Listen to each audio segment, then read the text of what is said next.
بسم الله الرحمن الرحیم. د افغانستان اسلامي امارت د ملي دفاع وزارت د ستر دسیس د روغتیايي چارو قومنداني یو ډیر مهم پیغام د اسلامي امارت چارواکو او نړیوالو روغتیايي سکتورونو ته لکه WHO ورلد هیلث ارګنایزیشن او دا رقم لکه PSI فارماسیوټیکل سکیورټي انسټیټیوټ، همدا رقم لکه بې سرحده ډاکټران MSF CDC او د ناروغیو د کنټرول ادارو ته بدبختانه له تیرو 15 لسیزو څخه د افغانستان ګاونډ په خاص ډول باندې پاکستان پیک میډیسن یا تقلبي درمل زموږ هیواد ته رالیږي چې بدبختانه د ناروغیو د مقاومت د سرطان د زیاتوالي باعث ګرځېدلی ده. په جدي توګه باندې غوښتنه لرو له نړیوالو محاکمو څخه چې دا یو بشري جنایت ده او د دې باید په کلکه مخنیوی وشي.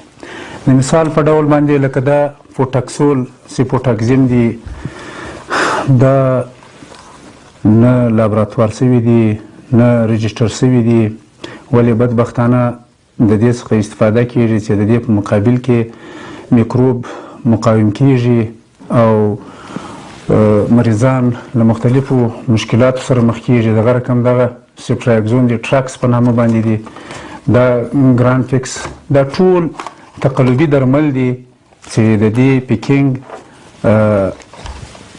هماغسې پیکینګ دي چې کوم دوی په پاکستان کې استفاده کوي، ولې بارکوډ او بیچ نمبر دا تفاوت کوي. د دې باید په جدي ډول باندې مخنیوی وشي او دا هغه ستر جنایت ده چې دوی غواړي چې مثلا افغانان په مادي لحاظ، په مالی لحاظ او په جسمانی لحاظ، په روحي لحاظ داسې وځپي چې خدای ناخواسته آینده به بیا د دې د مخنیوي لارې چارې هم ګرانې او دا باید وضاحت وکړو چې دا مشکل یوازې افغانستان ته نه، دا نورې نړۍ ته سرایت کوي او دا هغه نړیوال جرم ده چې د دې دپاره په ټوله نړۍ کې په سلګونو ادارې جوړې سوي دي چې دغه جرایم باید کنټرول سي. ولې بدبختانه دا چې د افغانستان په ډیرو هیوادو کې نمایندګۍ نه لري او دغه جرم ته تر اوسه پورې وضاحت نه ده ورکړل سوی. دغه اوکسیډیل دی چې په سختو وخیمو انتاناتو کې استفاده کیږي، ولې بدبختانه دا بې کیفیته دي چې دلته موږ د نمونې په شکل باندې فقط یو 22 قلمه دوا راټوله کړې ده. مثلا دا کلسیم او پلس منرال دي.